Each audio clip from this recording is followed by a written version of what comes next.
All right, it is a judgment of this court that well, actually, can counsel approach? I just had a question for the parties.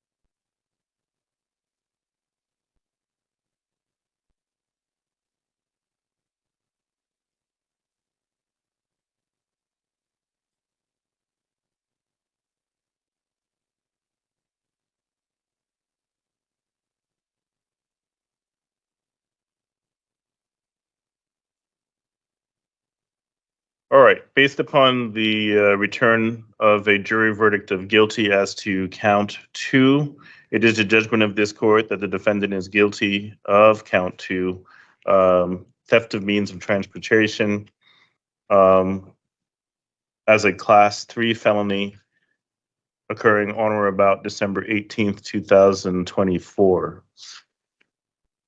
I've read and considered the pre-sentence report in this matter. I've also considered the defense's sentencing memorandum. What is the state's recommendation? Yes, Your Honor. The state is recommending 8 years in the Department of Corrections. This is based upon the defendant's criminal history, which does show victimization of the community, continued victimization of the community, that the jury found 4 aggravators in this case.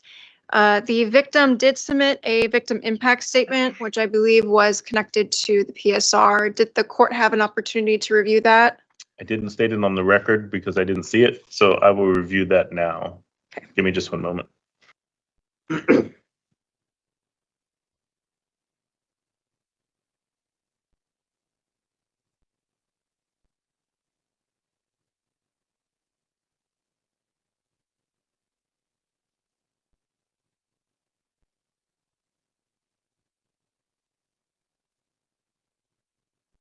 All right, thank you. I reviewed the victim statement. Thank you, Judge. Given for the reasons stated, the state believes that 8 years is an appropriate amount of time to impart upon the defendant the seriousness of his conduct. The state is going to be recommending 3.5 years on the probation violation matter to run consecutive to the sentence in this case. In terms of restitution, the victim did submit a request for $3,673.64, but I do want to note for the court that on August 8th, 2025, in the co-defendant's case, Commissioner Adib did order $3,215.45 in restitution, which, as the court knows, is joint and several. Okay, so you're asking for the additional amount to be minus the $3,215 and what is it? 3,215 and what? 45 cents. For the additional amount to be ordered, or what are you asking? I guess is my question. Well, Judge, we could see if defense is willing to stipulate. Otherwise, we can set a restitution hearing and the victim could present the additional amounts he is seeking.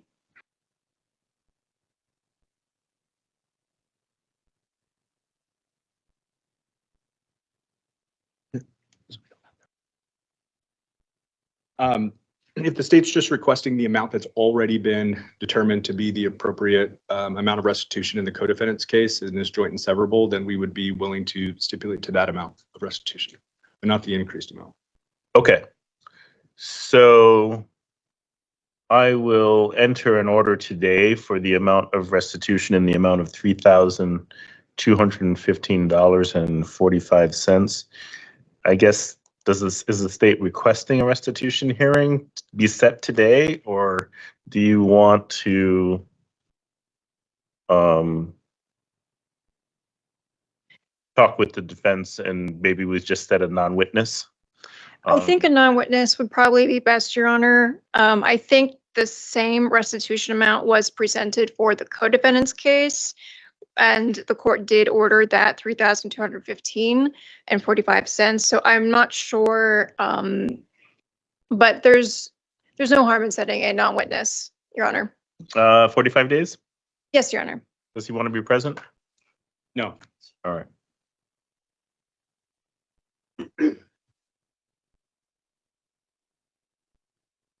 But if it's already been presented to a judge and a judge already made a finding about the appropriate amount of restitution, then why aren't we just stipulating to that amount of restitution? Well, I don't know why he's asking for an additional amount. I'm assuming that you all will work this out. It probably will go away.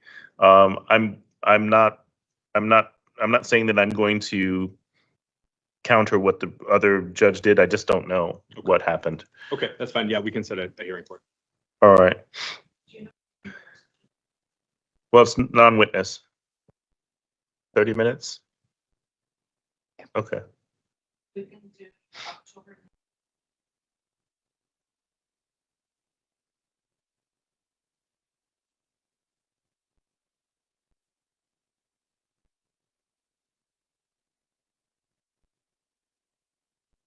That should work. All right. So it's sort of setting a restitution hearing for, did you say October 9th? At 10 o'clock. The court will order, as I stated before, $3,215.45 in restitution. Restitution is otherwise held open for 6 months, and defendant has waived his presence. The court will order that the $3,215.45 be ordered joint and severally liable with the co-defendant. All right. Any other recommendations from the state? No, Your Honor. From the defense? Your Honor, as I outlined in the sentencing memorandum that was provided to the court, the jury found 4 aggravating factors. One was the defendant was convicted of a felony within the previous 10 years. The other one was that the defendant has a historical prior felony conviction in the CR2023 matter. And then the third one was that the defendant was on probation for the 2023 matter. So essentially what all 3 of those things have done is take him from a category 1 to a category 3, and then also have taken him to no less than the presumptive. So the fact that the jury found those aggravated factors have already been baked into his sentencing category, which is no less than the presumptive on a class 3 as a category 2 of 6.5. So there would be no reason to also take those into consideration to increase his sentence above 6.5 because they're already baked into his sentencing guidelines. The only remaining aggravating factor was the presence of an accomplice. But under the circumstances, I think that mitigating factors strongly outweigh that presence of an accomplice in this particular case, most specifically his significant drug addiction, as the character letters that were provided to the sentencing memorandum outlined from his family. Unfortunately, Logan does have a significant criminal history that is quite old, but essentially everything in there is just a manifestation of a crippling drug addiction that he's been dealing with for years. I've been representing him for quite some time, since the 2023 matter, and have seen it firsthand that he can do well for a time and then falls off, and unfortunately has been unable to really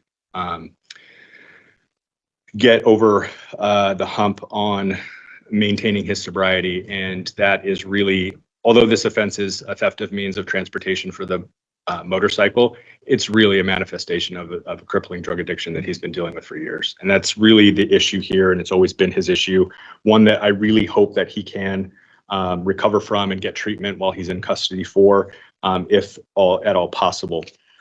For those reasons, Your Honor, I would ask that you sentence him to the minimum allowed, which is 6.5 as I see it, because it is the no less than the presumptive because of the probation status.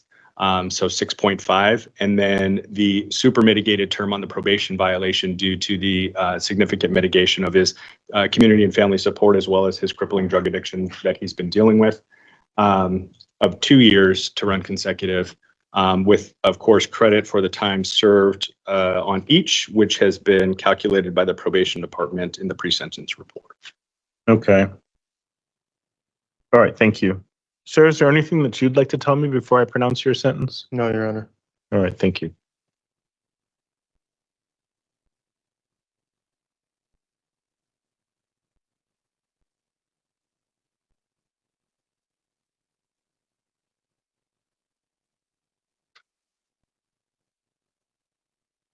So is there a particular program that you would like to be a part of while you're in the Department of Corrections? I'm going to recommend that you get substance abuse and or mental health treatment, but is there a particular program that you would like to engage in? Not that I know about, but I'll take anything I can get.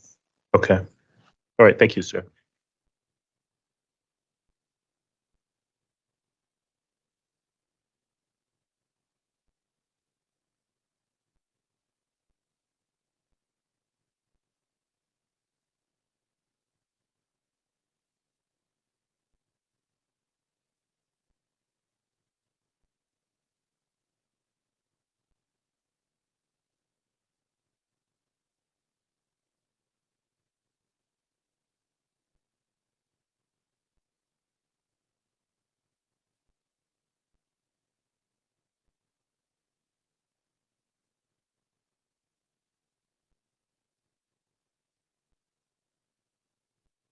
I have 323 days of credit. Does he want that to be applied to the probation matter or the other matter? I think it says 323 days of credit on the probation matter on the 2023 case, and then 285 days of credit on the new charge.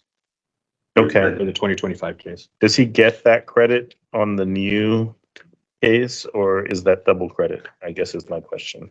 I don't think it's double credit because the probation violation, credit has been separate, and also I think they're consecutive. Right? So the offenses must be consecutive, but I'm just trying to make sure he's not getting double credit. I'm assuming that the adult probation department accounted for that when determining the amount of credit. Right. Okay. So I think he just gets that amount of credit off each. Okay. Because the vast majority of the probation violation was from previous stuff before this case. Exactly. Got you. Judge, I believe that since the probation violation matter has to run consecutive, the credit only goes to the probation violation case, not to the current case.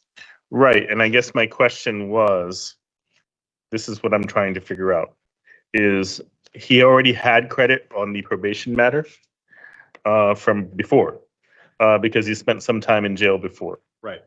The question that I'm asking is whether or not the 285 days of credit is separate and apart from the 323, because if it is separate and apart, then he gets the credit for those 285 days. And that's what it appears that the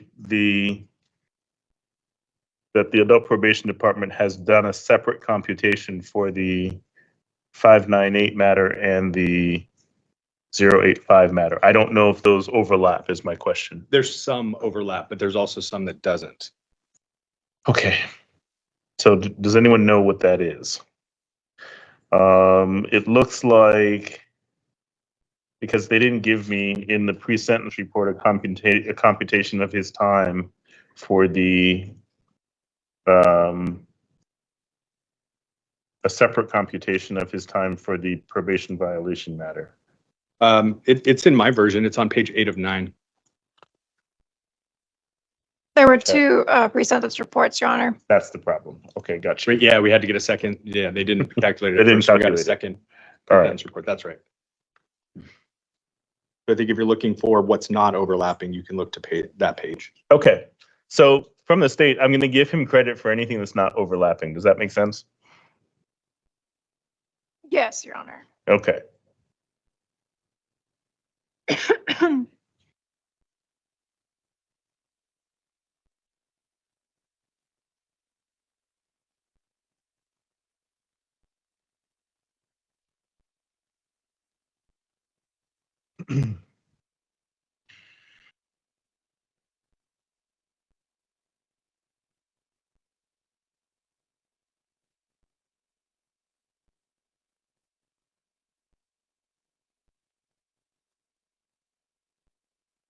So then what I'm showing council is 285 minus 233 days. Wait, let me make sure that I'm doing this right. No, that's not correct. Give me 1 second. So it would be 323 minus 233 days. I don't, So, and what I'm doing is no, that's not correct either. I don't think so. I think it's, It's 323 minus the all those little numbers. well, then I think it would be I think it would just be 323 then, because that would encompass all of the dates that were previous to the 2025 case and then also include the 2025 Yeah, that makes sense. time. So I think it would just be higher. Just be the 323. And we can apply that to the new case. Yes? Well, some of those dates would precede the new case, but they're running consecutive. So I think it would apply to, So just do it on the probation matter. right. Okay, that makes sense. Yes.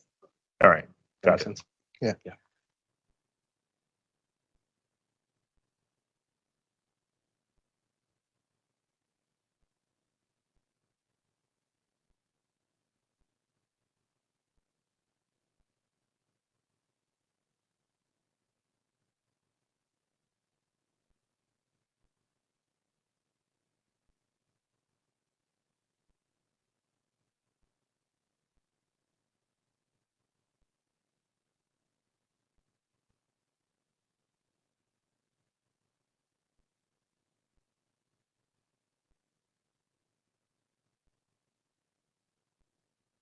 All right, the court has considered the aggravation and mitigation in this matter and finds aggravating, of course, that there was the presence of an accomplice in this case.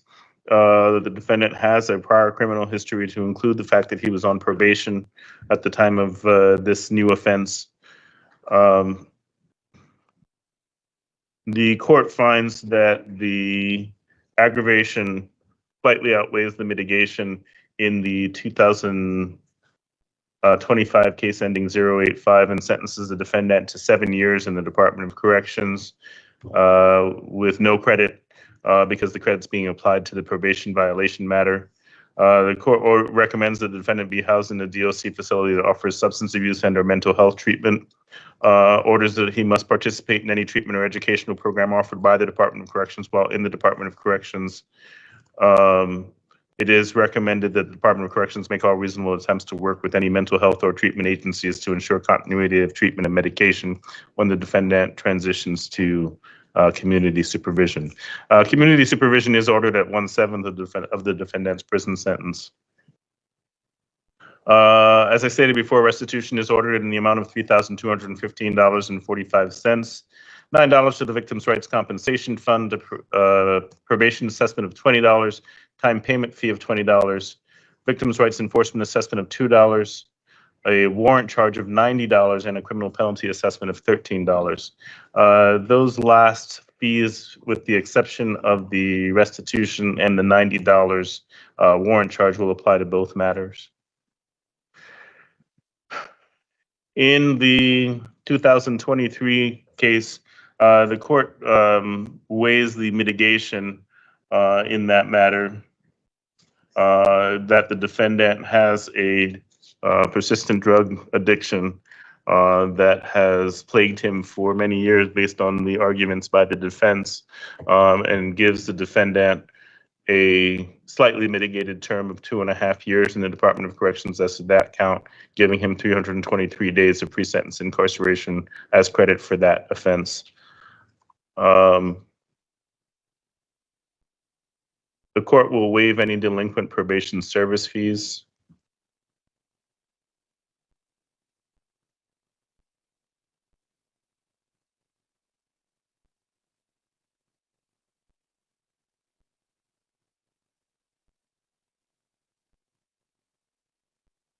All other previously ordered probation service fees will apply. But just to make sure that they're clear, it's a drug offense fine with surcharge of $1,780, $9 to the Victims' Rights Compensation Fund, probation assessment of $20, time payment fee of $20, Victims' Rights Enforcement assessment of $2, warrant charge of $135, and a criminal penalty assessment of $13.